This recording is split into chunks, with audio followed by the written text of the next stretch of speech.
Pai amado, obrigado pela Tua graça. Obrigado por tantas coisas poderosas que já estão acontecendo hoje. E nós estamos aqui. E Tu estás aqui, nunca nos abandona, Senhor. Fala ao nosso coração agora, mais uma vez, poderosamente, no nome de Jesus, amém. Muito bom, gente. Nós vamos falar hoje sobre, estamos falando de uma igreja que é madura, sobre vários aspectos. E Deus tem nos falado sobre a importância de a gente descobrir como é que o amor que Ele nos ágape, esse amor incondicional com que Ele nos ama, está envolvido com todas estas coisas, né? Hoje a gente vai falar sobre amor e oração. Amor e oração. Porque a questão da oração é muito importante, não é? Mas a maioria de nós tem dificuldade com oração. Como o Arnaldo fez agora aqui, nessa pequena interação, a gente tem dificuldade de dar risada, né? Porque a gente está sempre pensando... Fala a verdade, quanto tempo você fica pensando nas coisas boas que vão acontecer? E quanto tempo você fica pensando nas coisas ruins que podem acontecer? É verdade, não é? Aí a gente só dá aquela risada, né? Ai, Jesus. Pois é. Mas, é por isso, por exemplo, vamos começar aqui, não é? Irmãos, nós vamos ter que arrumar um outro dispositivo, né? Que com a quantidade de celulares do ambiente, não tem como esse sistema ativar aquele. Quando você pensa sobre o seu futuro, qual cena você imagina? Cena número 1, o barco da sua vida em águas serenas e tranquilas. Agora, quando você pensa no futuro da sua vida, que cena você imagina? 2, aquele barco no meio das tempestades, jogado pelas ondas, e você lá dentro, meu Deus, nós vamos afundar. Não vou nem perguntar. Qual que você imagina mais? Como é que você imagina que vai ser o futuro? Não, hoje eu imagino que vai ser bom, maravilhoso, tal. Geralmente você está pensando nisso baseado na segurança que você tem hoje. Se você tem dinheiro no banco, se essa coisa está melhorando, então você pensa que vai ser tudo azul, não é? Agora, se você passou por certas coisas difíceis na sua vida, aí quando começa a ficar bom, vem aquela vozinha que nem falou, ela falou o seguinte, tá bom agora, mas daqui a pouco vai ficar ruim. É verdade ou não é? Então, a nossa mente, ou o nosso coração, que a mente penso que vem do coração, né? Fica sempre oscilando nesses dois cenários. Puxa, a gente queria muito que fosse o número 1, né? O mar azul. Mas no fim a gente tem medo do número 2. Já percebeu? É isso ou não é? Então a gente fica sempre com medo da coisa. E aí o que acontece? Avança, por favor, aí. Nossa mente geralmente fica presa uma dessas duas possibilidades, a tempestade ou o mar azul. Mas se prestarmos atenção às palavras de Jesus, vamos ter uma surpresa que não é nenhum desses. Não é nenhum desses. Não é? É uma combinação dos dois. Se você me seguir, é mais ou menos como se Jesus falasse assim para nós, se você me seguir, se você decidir andar nos meus caminhos, eu te farei navegar por meio de tempestades perigosas e também por mar azul.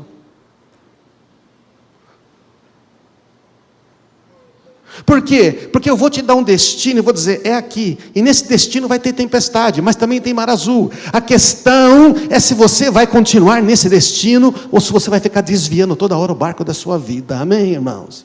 Porque às vezes a gente quer desviar de tempestade, Deus fala, não filho, é para passar pela tempestade. Porque para onde você tem que ir, você tem que cruzar essa tempestade. Mas tenha bom ânimo, eu venci este mundo, eu venci todos os poderes do mal, eu venci todas as trevas, eu estou nesse barco e vamos atravessar, amém, irmãos? Então não é nenhum cenário nem outro, porque pode acontecer as duas coisas da nossa vida, não é? Aqui no mundo vocês terão aflições, mas anime-se, eu venci o mundo, Jesus falou assim, eu não vou tirar você da aflição. Quando você tiver que passar por uma aflição, lembra que eu venci, e eu estou com você. Não peço que os tires do mundo, mas que os protejas do maligno. É a oração de Jesus por nós em João 17. Estamos aí, não? Porque a gente ora para Deus, Senhor me livra, tira, remove, impede. Deus fala, não. Você vai vencer, você vai nadar por cima, você vai ser mais que vencedor nisto. Eu vou mostrar minha glória exatamente aí, no meio da tempestade. Quando tu não vai dizer é impossível, isso nunca vai dar certo, e quando dá, o pessoal fala, o que é isso? Ele está comigo, amém? Naquele dia não terão necessidade de perguntar coisa alguma. A gente lê esse texto e fala, lá naquele dia, na eternidade, nas ruas de ouro. Mano, lá naquele dia você não precisa pedir nada, amém? Naquele dia ele está falando do quê? Depois que eu ressuscitar, depois que eu me levantar dos mortos. Agora, porque ele está dizendo, eu vou morrer, todo mundo triste, mas naquele dia vocês vão começar a pensar diferente. Naquele dia, depois que eu ressuscitar, ou seja, hoje, diga hoje, hoje. Eu lhes digo a verdade, vocês pedirão diretamente ao Pai e Ele atenderá. Por que ele está falando no futuro pedirão? Porque Deus é nosso Pai. Depois que Cristo Jesus morre e ressuscita, nos inclui na sua morte, nos inclui na sua ressurreição e nos dá o acesso de filho ao Pai. Amém, irmãos? Isso é nova aliança. No Antigo Testamento não tem isto. Então, vocês pedirão ao Pai e Ele atenderá. Por que vai pedir diretamente? Porque filho pede diretamente ao Pai, amém? Pode entrar na sala do Pai a qualquer hora. Então, vocês nunca pediram deste modo, lógico, você imagina, dizer que Deus é Pai para aquela cultura judaica? Não, Deus é o Deus todo-poderoso, vingativo, é aquele que pune a injustiça, e mas todos são injustos. Agora Deus puniu toda a injustiça, onde? Lá na cruz, em Cristo Jesus. Nova aliança, uma nova maneira de se relacionar com Deus. Então, peçam em meu nome e receberão, e terão o quê? Fala aí, e terão o quê? E terão alegria completa. Completo na Bíblia, na grego, uma palavra que significa pleno, satisfação. Algo que está tudo que precisa, não falta absolutamente nada. Esse é o sentido do completo, do perfeito. Quando fala perfeito é que não falta mais nada. Você vai ter uma alegria que você sente que não falta mais nada, que está tudo certo. Por quê? Porque você está falando com o Pai. Você falou com o Pai ouve. Você sabia que na hora que você fala com o Pai, Ele ouve? Amém, irmãos? Então Jesus fala, você vai pedir, como eu peço tudo para o Pai, e você vai poder pedir também. Então, irmãos, esta é a perspectiva que temos agora. Mas no Antigo Testamento, às vezes no Salmo você vai ouvir orações assim, Senhor, ouve-me, Senhor, responde quando eu clamo, Senhor, não te afaste de mim, Senhor, olha para mim. É lógico que Ele vai falar isso, porque Deus não está presente. Mas na nova aliança, no Novo Testamento, eu estou convosco todos os dias, eu tenho toda a autoridade nos céus e na terra, amém? O Espírito Santo dele está em nós. Conseguimos crer nisso, irmãos? Eu vou dizer, a maioria dos cristãos não crê. Não crê e fica vivendo uma vida clamando como se Deus tivesse que ser convencido a fazer alguma coisa boa para nós.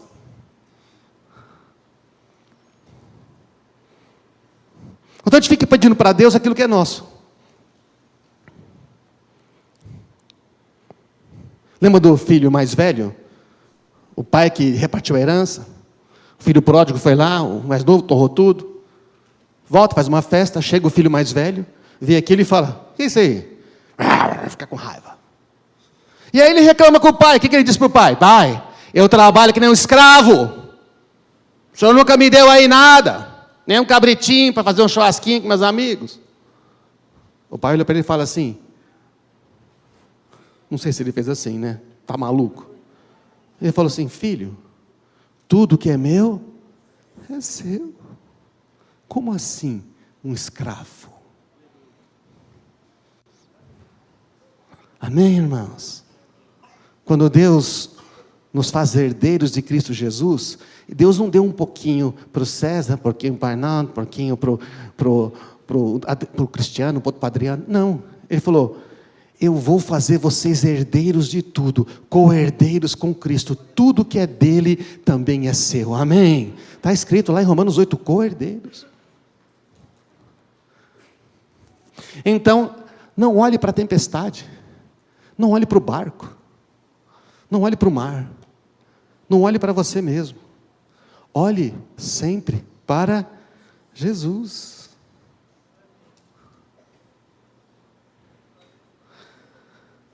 Jesus nem sempre vai nos livrar da tempestade, vai nos fazer passar por ela.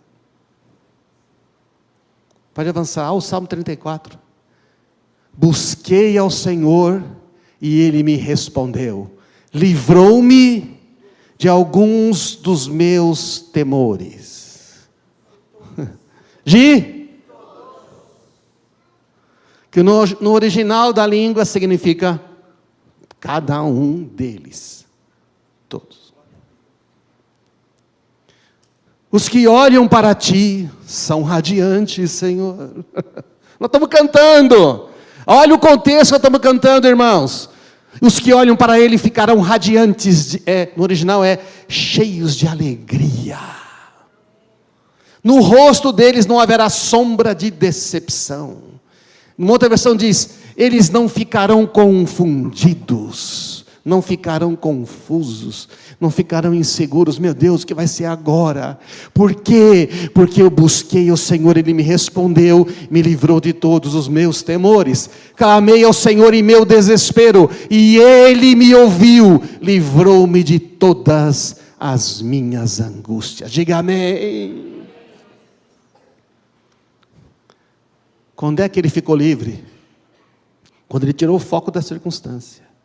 Quando ele tirou o olho da tempestade. Quando ele tirou o olho do barco, esse barco não vai aguentar. Quando ele tirou o olho dos amigos, os meus não tem gente para me ajudar. Ele colocou os olhos somente nele. Então ele falou, Ele me livra. Amém.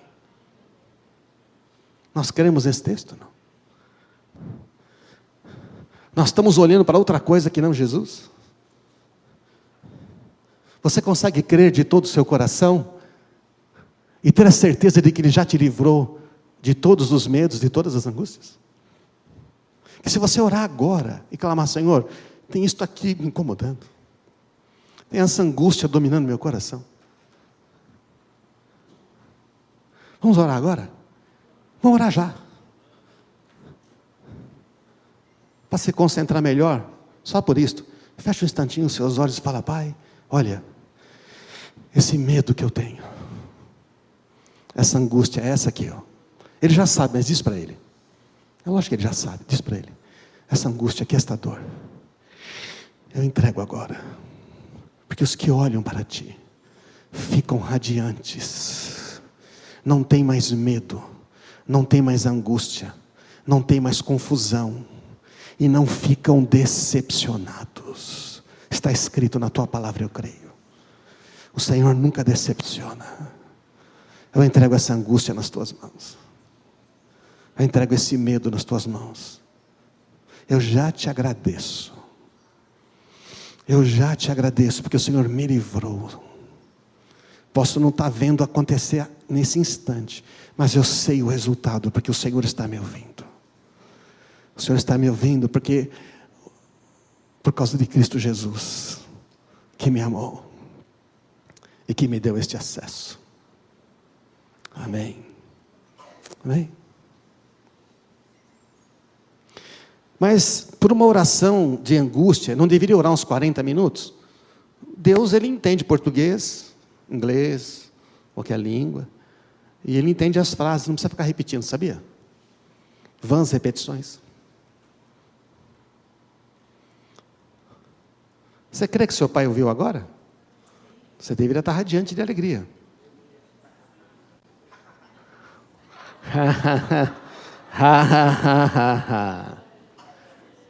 Canta outra aí, pastor, não é tão fácil assim. É porque que a gente pensa assim. Porque a gente faz essa oração, mostrei um texto, e a gente tem dificuldade. É ou não é? Será que as minhas orações funcionam? Parece que Deus não me ouve. Já falou isso? Já ouviu isso? Eu já ouvi isso aqui, já falei. Parece que Deus não me ouve. Parece que Deus ouve a oração dos outros, mas não a minha. Vem um irmão, conta que pediu e fez, aí o outro fica triste. E a Bíblia manda fazer o quê? Alegrar com ela que você fica triste, porque sabe? Ai, meu pai deu presente para o outro, não deu para mim. Era o aniversário do outro filho, mas ele tinha que ganhar presente. Se outra pessoa orar por mim, então Deus, quem sabe, ouve. Então as pessoas vivem no 6 horas por mim. Deus só faz milagres quando muitas pessoas oram. Então, se tem uma causa difícil, então tem que fazer corrente de oração, tem que ter 500 pessoas orando, porque aí se tiver 500 orando, aí Deus vai responder. É sério. É sério. O Josué fala assim: Senhor, o pessoal está fugindo aí, sol, para onde está, a lua, para onde você está, até que eu possa... E Deus respondeu, diz o texto em Josué, a oração de um homem. Não é que a gente não vai pedir para mais pessoas orarem, amém, irmãos? Mas a gente achar que Deus só ouve porque agora tem 500 batendo na porta, porque Deus deve ser assim, um Deus difícil de ser convencido, não é isso não? E se a gente fizer um piquete, fizer uma greve, montar um negócio na porta do céu, Ele vai ter que atender. É sério, mano. Isso chama-se incredulidade, amém, irmãos? Ah, é porque a igreja fazia contínua oração por Pedro, por isso Pedro não foi morto. A igreja fazia oração porque a igreja toda se importava com Pedro, e tudo bem. Quer dizer, então, que se tiver alguém lá sofrendo, preso lá no meio das guerras, e você orar por essa pessoa, você vai dizer, eu vou orar, mas não vai dar certo, porque tinha que ter pelo menos umas 500 pessoas orando. Você sabia que tem pessoas que fazem isso? Não? Elas incomodam todo mundo, porque elas não creem na oração que elas fazem, não creem na oração de 2 ou 3, elas têm que botar toda a igreja para orar, porque aí, quem sabe, Deus seja convencido, porque Deus deve estar muito ocupado, a dar uma olhadinha do lado e dizer, vou derramar uma bençãozinha. De onde tiramos essas ideias, irmãos? Eu cometi muitos pecados, Deus não vai me responder. Eu lembro quando eu era pequeno, e minha mãe falou, vocês têm que orar, íamos à igreja católica, e tudo, e vocês oram aí. Aí eu perguntei para minha mãe, mãe, você não ora? Você não reza? Nós não adianta, nós cometemos muito pecado, Deus vai ouvir vocês. Só que eu tinha entendido, na minha mente de criança, simples, que Deus ouvia todos, certo ou não? Eu falei, por que vocês pais não oram? Do tipo, me ensina aí como é que a gente ora? Mas essa era a mentalidade. A mentalidade que uma vez... Então, você só vai ficar bonzinho quando você passar para o purgatório e lá você pagar pelas suas penas. Aí você vai para o céu. Mano, a gente vai pagar pelas penas que foram colocadas em Cristo Jesus. É sério? Amém, irmãos? Isso não está na Bíblia, sinto muito. Então, eu não sou digno de que Deus responda minhas orações. Por quê? Eu tinha que botar minha vida em ordem, fazer tudo certo, né? Pegar o meu cofrinho e ir colocando todas as coisas certas que eu faço, né? Toda a minha justiça, eu fiz isso certinho, agora fiz certo isso aqui, eu perdoei aquela pessoa, vou acumulando moedinhas no meu cofrinho, e aí com um cofrinho cheio de moedinhas, eu posso chegar lá e comprar um ticket para entrar no céu, para Deus me ouvir. A gente não pensa assim? Mas é a mentalidade que nós somos ensinados. Eu tenho que colocar minha vida em ordem antes de pedir qualquer coisa para Deus. Você já viu essas coisas? Já pensou essas coisas? São mentiras, isso não está na Bíblia. Isso é religião pura. Isso coloca o foco seguinte, tudo depende de mim. Mas a Bíblia diz que tudo depende de Cristo. Ele é digno de tudo, por quê? Porque só Ele fez o que podia ter sido feito. Amém, irmãos? Então, avança aí. Por que pensamos dessa maneira? Se a gente não entender por que a gente pensa dessa maneira, a gente não vai orar certo. A gente vai fazer contínuas orações erradas. A gente vai pedir para Deus aquilo que nós devemos receber de Deus. Estão acompanhando aí, não? Então vamos em frente. Para entender por que nós pensamos assim, temos que entender um conceito muito importante, que é o sistema de comércio maligno deste mundo. Este mundo está impregnado num sistema comercial. Tudo que você faz é baseado em troca, certo? Tudo que você faz é baseado numa troca de vantagens. E para facilitar a troca de vantagens, cria-se uma moeda. Porque a moeda facilita, certo ou não? A partir do momento que tem uma moeda, tudo tem o seu preço. Inclusive, costuma-se dizer, Todo homem tem o seu preço, toda mulher tem o seu preço. Quanto que você quer para? O que é preciso para? Presta atenção. Fala para o seu amigo, não dorme agora, porque senão aí não vai adiantar nada você ter vindo no culto. Eu vou ler uns textos, parte, que descreve quem é Lúcifer, Satanás.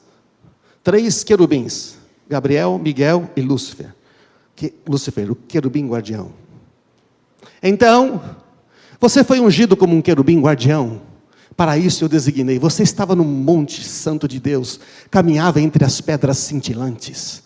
Você era inculpável nos seus caminhos desde o dia que foi criado, até que se achou maldade, iniquidade em você. Por meio do seu amplo comércio. Primeira vez que aparece comércio, está aqui. O inventor do comércio foi Satanás. Poxa, pastor, eu sou comerciante, então eu sou do diabo. Calma, vou te explicar. Fica aí, mantenha guardado.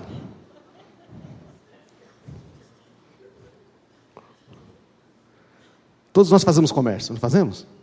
Você comprou alguma coisa? Você teve que fazer uma troca, não teve? Calma. Mas olha o que está escrito. Por causa do seu amplo comércio, ele se encheu de violência e pecou.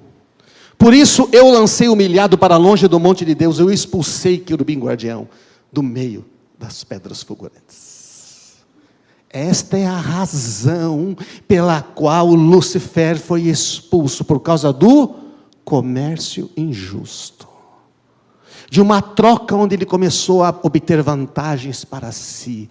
Ele usou a sua posição de poder, de autoridade, e o privilégio que ele tinha de ser um querubim que andava no meio das pedras cintilantes. Não sabemos direito o que é isto, mas deve ser um treco de alta posição. Diz que ele era o padrão da perfeição. O querubim mais lindo, bonito, ungido, poderoso, sábio. Diz que ele comandava, comandava adoração no céu. É um negócio de doido. Ele cai.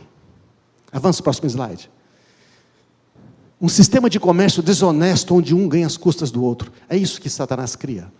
É isso que. Então, Satanás não é o nome dele. Satanás é uma palavra que significa o adversário, o opositor.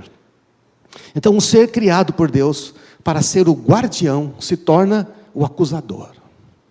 Ele se corrompe pelo seu comércio.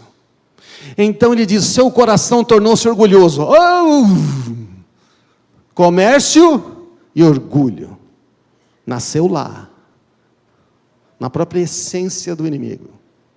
E aí diz assim: por causa da sua beleza, você se corrompeu, você corrompeu a sua sabedoria por causa do seu esplendor. Ele achou que era. O que ele diz no outro texto? Serei semelhante ao Altíssimo. Subirei até as estrelas de Deus. Eu quero ser Deus. Fiz de você um espetáculo para os reis. Eu atirei à terra. Por meio dos seus muitos pecados, do seu comércio desonesto, você profanou os seus santuários. Essa palavra desonesto significa perverso. Significa injusto, violento, maligno. Um comércio enganoso, pode avançar, que leva as pessoas a pensar que tudo é uma troca. A 2 Pedro 2,3 diz, não tem um slide antes? Tem um slide? Não, próximo. 2 Pedro 2,3 diz assim, que também, movidos por avareza, farão comércio de vós com palavras fictícias. Pedro está dizendo, nos últimos tempos haverão falsos profetas e falsos mestres, que vão tentar usar a sua influência para enganar vocês e tirar vantagens. Farão comércio de vós, com histórias, com palavras fictícias, distorcendo a Bíblia. Acontece ou não, gente? Acontece, está aí presente. Os comerciantes da terra, agora vai falar de Apocalipse, da grande Babilônia, quando há o julgamento final. Chorarão e lamentarão, pois não estão mais ninguém ali para comprar suas mercadorias. Ela comprava grandes quantidades de ouro, de prata, joias, pérolas. Só botar o texto inteiro aqui, dava vários slides. E madeira, ele vai descrevendo tudo que se compra, tudo. E no final diz, e escravos e vidas humanas. E almas de homens. Um comércio. onde a vida humana é meramente uma mercadoria de troca. Amém, irmãos? Esse é o sistema deste mundo. O sistema de comércio depende de um meio de troca, o dinheiro. Corrupção e comércio desonesto é a maneira mais fácil e rápida de acumular dinheiro. É verdade ou não é? É. Uma vez eu falei, muitos anos atrás, um cara muito rico e tudo mais, nossa, e aí ele falou o que ele fazia e tal, aí eu entendi o esquema. O esquema basicamente era assim, aliás, tem até filmes agora que saíram sobre isso na indústria americana. Basicamente você faz o seguinte, eu vou até o médico, você receita o meu produto, certo? Não? Eu sei que região você está receitando. Você receitar o produto, eu vou te dar uma viagem, vou patrocinar você patrocinar você por uma feira de medicina em Dubai. Dá presentes, suborno, ou seja, é tudo uma troca. Aí as pessoas receitam remédios que os pacientes não precisam, caros, mas lá ele está recebendo o dinheiro. Droga, imagina o que você quiser. Desde pequenos aprendemos que só podemos ganhar alguma coisa por meio de comércio e troca vantajosa. É verdade ou não é? É. Estão acompanhando aí, irmãos? Tinha comércio no Éden? Lá, quando Deus cria, Adão, tinha comércio lá, não? Não, tinha suficiente para tudo e abundância, mas ninguém precisava fazer troca nenhuma. Próximo. O reino dos homens, que é o reino dos caídos das trevas, gerado em Satanás, é baseado em troca comercial. Desde pequenos aprendemos que só podemos ganhar alguma coisa por meio de comércio. Se não damos alguma coisa, não receberemos nada de volta. Fomos ensinados assim ou não? Vamos. Onde você quer chegar com isso? Calma. Os pais ensinam os filhos a fazer comércio desde crianças. Em vez de fazer por amor, em vez de ensinar o seu filho a fazer por amor, em vez de ensinar o seu filho a fazer porque é uma responsabilidade dele na família, a gente oferece uma recompensa. É um suborno. Se você arrumar o seu quarto, se você guardar os seus brinquedos, se você fizer a lição, se você ajudar com as tarefas domésticas, ele tem que fazer tudo isso por amor, porque ele é parte da família. Não, ele não quer fazer. Aí você oferece o quê? Uma graninha para ele. Vou aumentar a sua mesada.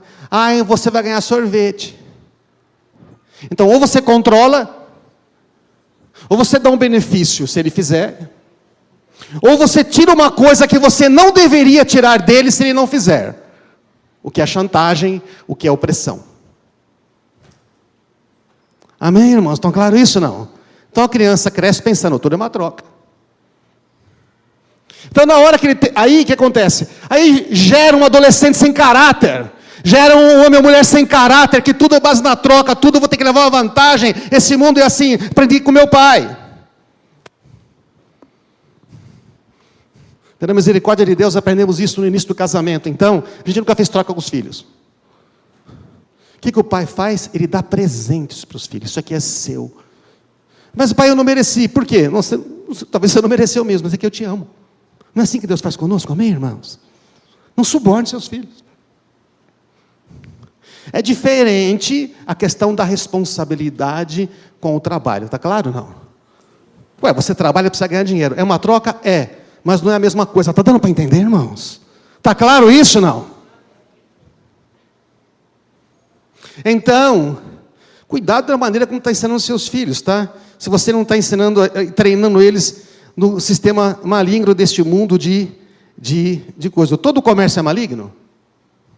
Você trabalha, você se esforça, recebe dinheiro por isso. Todo comércio é maligno? É não? O espírito do anticristo já está neste mundo, que nem falou o Gustavo, na mensagem passada. O espírito deste mundo maligno estimula o orgulho, não é? Estimula a ganância, Eu mereço, o outro não. Você tem que pisar. Se você não lutar por você, então a gente às vezes pisa nos outros, tá, vai lá, puxa vida, se eu contar para o chefe a besteira que o outro fez, eu ganho essa vaga. Então você conta, porque eu estou protegendo a empresa. Só que a Bíblia mandaria você ajudar aquela pessoa que errou, você sabia disso? Mas se eu fizer isto, eu vou perder minha vantagem. Todos os filmes são baseados no sistema de comércio e de vingança, já percebeu? Já viu os temas dos filmes? Não é? Ou não tem tema nenhum, é um monte de palhaçada lá, é só sexo e outras coisas rolando, ou então é vingança, ou então é o cara que estava lá, e ele batalha, e ele consegue. Ouve o seu coração, faz o que o seu coração deseja, ele consegue, ele merece.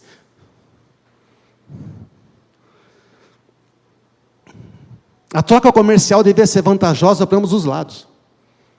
Qual é a troca comercial que é vantajosa? É quando os dois ganham, não é isso não? Você compra um produto, você fica satisfeito com o que paga, a pessoa que vendeu o produto fica satisfeito porque teve o seu lucro, e todos estamos felizes. Porque nós temos que trocar produtos e serviços, isso não é um pecado.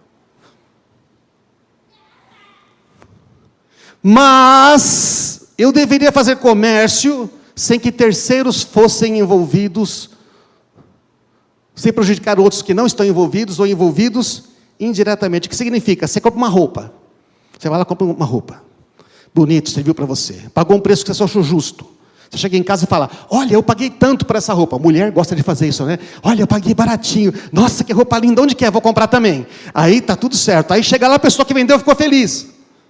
Então até aí está tudo certo, só que essa roupa foi feita numa oficina de imigrantes, de trabalho escravo, isso está certo ou não? É justo isso, não? É um comércio maligno. Esse é o sistema deste mundo. Você vai lá, compra um produto industrializado, você fica feliz, o comerciante fica feliz, a indústria fica feliz, só que o planeta não, porque está destruindo as reservas, está destruindo a camada de ozônio, está explorando os mananciais, está causando, está desmatando. Isso é justo ou não? Não, vai destruir o futuro das pessoas. A próxima geração não vai ter água, não vai ter recurso. É maligno. Você entendeu por que o mundo jaz no maligno, irmãos? Agora nós temos que viver nesse mundo, temos que fazer compra, temos que trabalhar, trocar o nosso tempo por dinheiro. E Deus não está pedindo para a gente sair do mundo. Ele está dizendo que a gente não deve fazer comércio. Deu para entender? Esta mente comercial da troca está presente quando eu vou falar com Deus.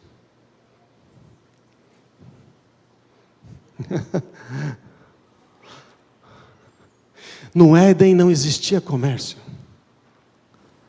Não existe comércio no reino de Deus.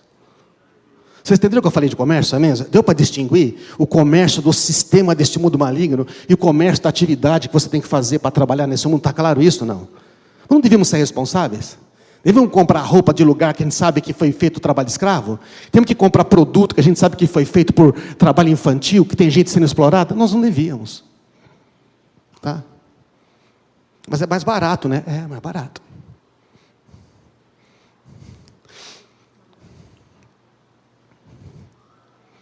Então, não existe comércio no reino de Deus. Deus não comercializa a sua bondade.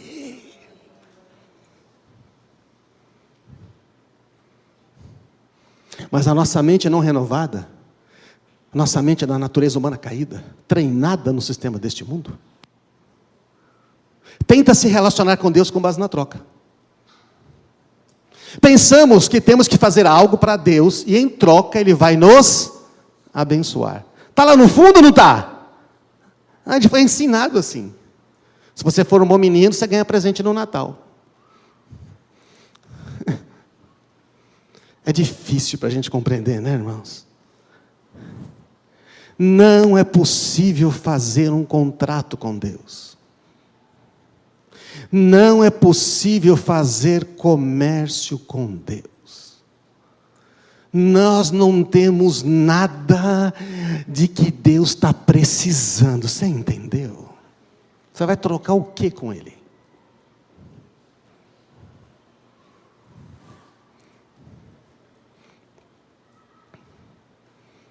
Amém?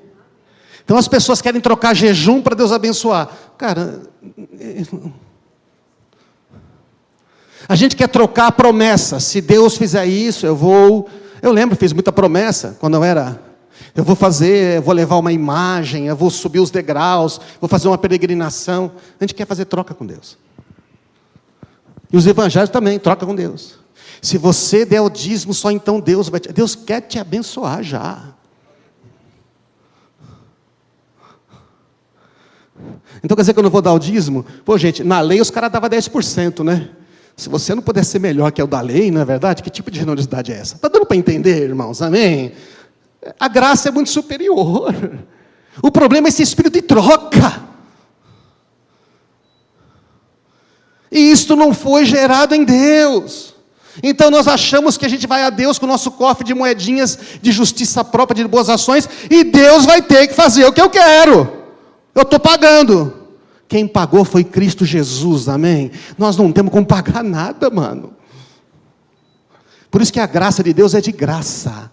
Porque custa caro demais para algum de nós conseguir pagar de alguma forma. Por isso que é de graça.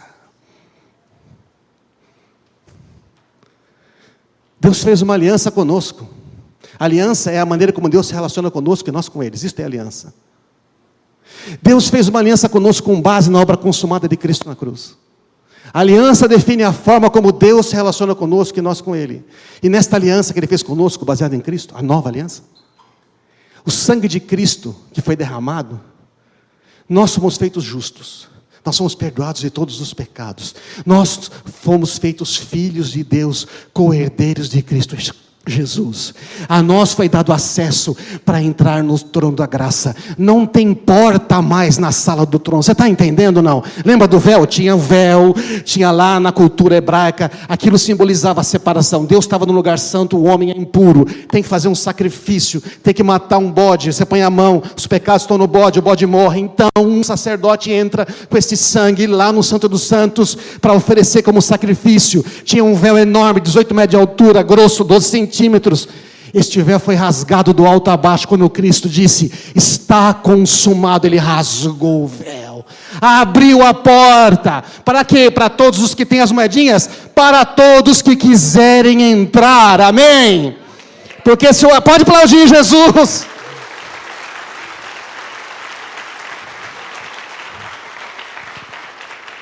Então se o assassino estuprador na cadeia conhecer a graça de Deus e quiser entrar, ele pode? Ele pode, mas nós temos dificuldade com isso. Porque tem que ter as moedinhas. Mas o poder dele é maior que qualquer pecado. Porque para entrar tem que ter um novo coração. Tem que ter algo novo. Mas nós estamos aqui fazendo comércio. Com uns com os outros. E que comércio com Deus. Oh, irmãos, tem que mudar a maneira de pensar, amém? Estou falando sobre o amor e oração. Estou falando de olhar para Ele. Estou explicando por que a gente tem dificuldade de crer que nossas orações são ouvidas. Porque nós temos um sistema na nossa mente de créditos espirituais. Eu tenho que acumular crédito para poder conseguir ir lá e ter direito. E Jesus te deu um crédito ilimitado. E a gente não usa. O reino de Deus é baseado no amor ágape. O amor ágape é o amor que não espera nada. Porque não tem comércio no reino de Deus, irmãos.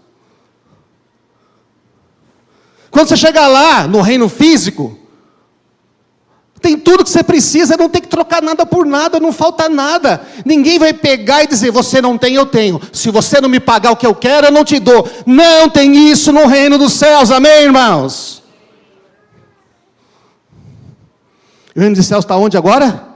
Dentro de nós. Não está neste mundo. Este mundo não é assim. Mas dentro de nós, com Deus, deveria ser.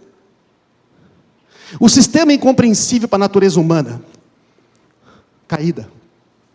Esse sistema é aquele que você dá e se pedir, você dá de novo. Ficou quente aqui, está uns 100 graus aqui. Não sei se é a presença dos anjos, mas o negócio está quente aqui em cima, viu, irmãos? Ar-condicionado. Dá a outra face.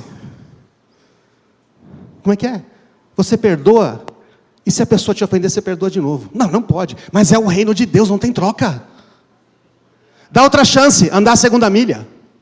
É generoso sem julgar. Você vai dar, o que ele vai fazer com isso? Isso eu não sei, mas eu vou dar. Outro dia estava no lugar, tem uma época que aparecia vários mendigos pedindo coisa na igreja. Lá na outra igreja aparecia, pedia lá. Eu chegava lá e falava, Senhor, o que eu vou fazer? O cara pode usar droga, tudo. Eu entrava lá, contava uma história, eu sabia que estava mentindo. Falei, o que eu faço? Falou, dá a maior nota que você tem. Então eu olhei e falei, pô, 50 mangos, Jesus. Hoje a gente usa mais dinheiro, né? Pode dizer que não tem, tem Pix. Daqui a pouco vai ser mendigo com QR Code para você, não é isso? Aí eu peguei e falei, olha, que bom, eu acredito que você quer melhorar de vida. Tá? Tá aqui, ó. Aí o cara olhou. Posso orar por você? Ele ficou olhando. 50 reais? Orei por ele. Ele olhou assim. Ele saiu assim. Ele nunca mais vai esquecer, amém, irmãos? Não tenha medo de ser generoso. Você é filho do Todo-Poderoso, amém? Eu fiz isso muitas vezes. Outro dia a mulher passou aqui, essa é minha filha, aqui na frente. Eu estava saindo da igreja, é minha filha. Não estou falando de mim, tá, irmãos? Eu estou falando que esse é o reino de Deus, é uma coisa que eu aprendi, tá bem? Estou contando um testemunho para a glória de Deus, tá certo? Porque eu não queria dar o dinheiro, o dinheiro não é meu. Estava passando aqui, então falou, é sua filha. Eu falei assim, que bom, é sua filha. É, precisa de dinheiro, precisa de remédio. Eu falei, tá, entendi. Qual o nome da sua filha? Quantos anos ela tem? E a mulher? Mano, você não sabe o nome da sua filha? Quantos anos ela tem? Você sabe, todo mundo sabe. A mulher gaguejou, mentira. Saiu, tudo mais e tal. Eu entrei no carro e eu ia dar o dinheiro para ela, só que ela saiu paragrejando. O senhor falou, vai até ele dar o dinheiro. Fui, só tinha 50 de novo na carteira. Aí eu abri a janela, senhora, a senhora não pegou o dinheiro. Falou, o quê? Quando 650 reais, todo mundo pega, né? Aí ela olhou assim e falou, para sua filha. O senhor abençoe a senhora. Ele se importa. Não deu para orar.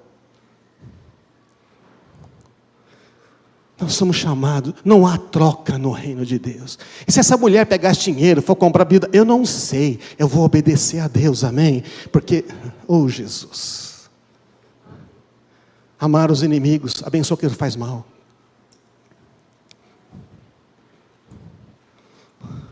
Não estou distribuindo 50 reais para todo mundo, não é isso que eu estou dizendo, amém, irmãos? Estou dizendo que a única maneira de certas pessoas descobrirem que existe alguém que se importa e Deus importa, é quando você é generoso com elas. É quando você se recusa a usar o sistema maligno deste mundo, de fazer troca. Você tem que vir na igreja, hein? Eu vou te dar, amor, você tem que estar aqui no culto. Não. Deus não faz isso. No reino dos céus as ruas são de ouro. O que os homens mais lutam para possuir e acumular aqui na terra, é usado para fazer calçada no céu. Já pensou? Não é ridículo um negócio desse, não? Aqui todo mundo tudo por ouro, né? E pedra, diz que o rio é de cristal, os fundamentos da cidade, pedras preciosas. Todo mundo que quer guardar aqui, Deus usa como cimento, cal, areia e tijolo, amém? Que é coisa aqui nesse mundo barata, enquanto em qualquer lugar todo mundo compra. Lá é usado para isso. Porque não falta nada no reino dos céus. Então você acha que o seu pai vai recusar alguma coisa que você precisa? É sério. Vamos jogar fora essa ideia. Então você tem que ganhar vantagem em cima do outro. A Bíblia diz que o dinheiro obtido de forma injusta vai virar a se perder. Então não faz isso. Próximo. Então nós temos os cofrinhos. Quando eu faço tudo certo, eu acumulo crédito. Se eu faço algo errado, o diabo rouba parte dos créditos. A gente fica lutando para ter crédito, para chegar com Deus. Quando bastava crer em Cristo Jesus, entrar pelas portas, que elas estão abertas, o sangue de Cristo, Hebreus 10, abriu um novo e vivo caminho para Deus. Próximo. Uma troca terrível. Esse é um exemplo muito ruim. Estamos terminando. Teve um cara na Bíblia, um tal de Jefté, foi desprezado pelos irmãos. Ele foi, olha aqui para mim um instantinho, já vou ler o texto. Foi desprezado, foi rejeitado. Ninguém queria, você é meu irmão, você como se diz? bastardo. Mas na hora que o calo apertou, na hora que os inimigos vieram, chama o Jefté, que era guerreiro. Aí chamaram o Jefté, falou, agora vocês me chamam? Mas Jefté tem dificuldade com a identidade. Jefté não consegue crer que Deus está honrando ele. Jefté não consegue crer que Deus já o ama e já deu toda a vitória para ele, entendeu? Então Jefté vai fazer essa besteira aqui, ó. Jefté faz essa besteira que a gente faz, porque a gente pensa ainda na antiga aliança. Então Jefté fez um voto: se entregar os amonitas nas minhas mãos, vou dar ao Senhor o que sair primeiro da minha casa. Quando regressar vitorioso, eu vou oferecer como holocausto. O que ele está pensando? Que vai sair um bode? Vai sair lá pela porteira, vai sair uma mula? Uma ovelha? Então o que acontece? Jefté sai com o seu exército para combater os amonitas, o Senhor entrega os amonitas nas mãos dele.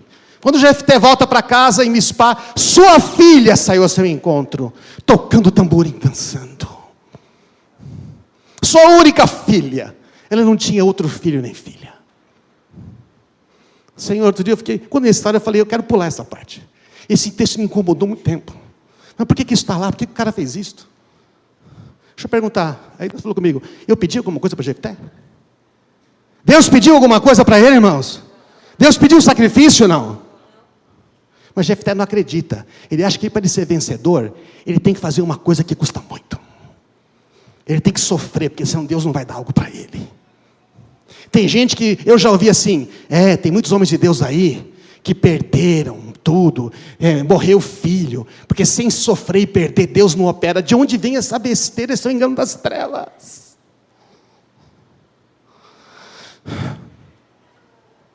Quando Jefté viu, rasgou as vestes e gritou, minha filha se acabou comigo. É sério, meu, ainda a culpa é da filha? Trouxe desgraça sobre mim, fiz um voto ao Senhor, não posso voltar atrás. Porque a Bíblia, os hebreus, eles aprenderam, você não faça voto a Deus, vai ser assim, não faça voto a Deus precipitadamente, Eclesiastes, melhor não fazer do que fazer. Ela disse, pai, olha o que a menina diz, deve ser uma adolescente, pai, o senhor fez um voto ao Senhor, faça comigo o que prometeu, pois o Senhor lhe deu grande vitória sobre os seus inimigos. Ela também acreditava nisso, ela acreditava também, porque todo mundo acredita nesse negócio. Deus só deu a vitória porque Ele prometeu um sacrifício, e Deus estava querendo destruir os amonitas, que os caras eram covardes. Jefté falou, eu vou lá, amém. Deus já quer dar a vitória a você, e você está fazendo troca com Deus. Não faz isso, por favor, não faz isso. Vocês estão aí, irmãos? É terrível, né? É um exemplo, desculpa o tempo negativo no final da mensagem, a gente gosta de exemplo positivo, né? Mas isso aqui a gente não deve fazer. Primeiro deixa eu andar pelos montes e chorar com as minhas amigas, porque eu vou morrer virgem, eu não vou ter filhos. Jefté morre sem descendentes. Irmãos, pode avançar, sobe a banda aqui. A única troca foi feita. A única troca que precisava ser feita foi feita. Jesus Cristo naquela cruz. Você dá para entender isso, irmãos? A única troca, aquele que não conheceu o pecado, Deus o fez pecado por nós, para que nele nós fôssemos feitos justiça de Deus. Então Ele trocou a nossa pecaminosidade pela justiça de Jesus, o santo e justo pelos injustos. Ele assume nosso pecado e nos dá a sua justiça. Deus nunca pediu trocas, nem mesmo na antiga aliança. Você sabia que Ele não pede troca na antiga aliança? O sacrifício era para celebrar as vitórias. O único sacrifício era do bode expiatório, o resto era para celebrar a ação de graças. E você comia o churrasco junto com seus amigos na frente do Senhor. Deus nunca ofereceu, sempre ofereceu tudo. E disse, escolhe andar no meu caminho, para você ter direito a tudo que é seu. Eu vou colocar isso aqui nesse caminho, que é o melhor para você. Mas se você andar naquele caminho, você não vai encontrar. A gente não encontra as bênçãos, porque não anda nos caminhos de Deus. Amém, irmão? Só isso. Porque Ele põe. Tudo já está preparado. Anda nos meus caminhos, você vai encontrar o que você precisa. Porque eu sou fiel e verdadeiro. Eu não minto, eu não falho. Eu não volto atrás na minha palavra. Amém, irmãos? Se Ele diz, do trabalho da sua mão comerá, feliz será, tudo te irá bem, é porque é isso que Ele vai fazer. Amém? Mude a forma de orar. O seu Pai Celestial, preste atenção nisso, não vai responder às suas orações. Porque você fez tudo certo. Porque você é bom. Nem porque você fez alguma coisa para merecer. Seu pai vai responder a sua oração porque Ele te ama e porque Ele é bom, amém? Se existisse uma moeda, não existe. Se existisse uma moeda, ela é o amor. Mas nem é uma moeda, por quê? Porque Deus deu o amor dele derramado no coração de todos. Nós estamos crendo? Dá para orar diferente, irmãos? Dá para olhar para Ele agora? Dá para a gente parar de olhar as circunstâncias, as pressões, olhar para Ele e falar: Tu estás me respondendo. Dá para a gente parar de ficar assustado com a tempestade e falar assim: eu vou passar no meio dessa tempestade, porque Ele está nesse barco comigo. Se a direção que Deus apontou para você tem uma tempestade, é nessa mesmo que você tem que passar. Pode ir.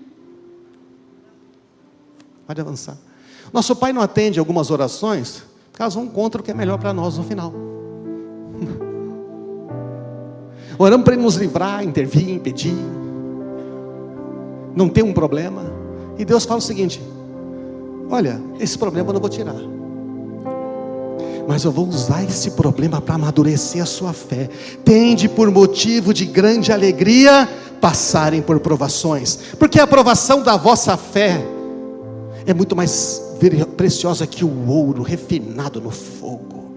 E ela produz, estou citando 1 Pedro para você, honra, glória na revelação de Jesus Cristo. Porque quando Deus faz um milagre na sua vida, quando Deus torna o que era impossível possível, quando Ele transforma um problema numa bênção, a glória vai para Ele, a sua fé é fortalecida, e você passa a encorajar os outros dizendo: eu conheço alguém que se importa, alguém que é fiel, que está com você no meio da tempestade. Às vezes Ele vai tirar a tempestade, às vezes Ele vai simplesmente passar no meio.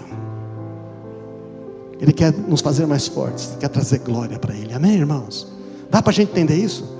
Então a oração, a gente não ora mais: Deus, você não está me ouvindo. Ele está com você no barco, mano. Ele está no barco. Ô Jesus, tudo bem? Estou com medo, o que a gente faz agora? Você está pilotando? Não, tá tranquilo, eu estou pilotando.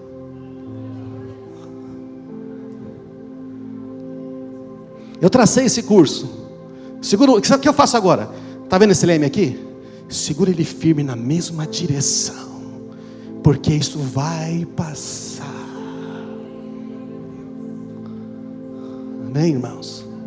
Tem mais um slide? A verdadeira oração é aquela que reconhece tudo que Cristo fez, que confia plenamente na sua palavra. É a oração da fé que opera pelo amor, que nós pregamos na outra mensagem.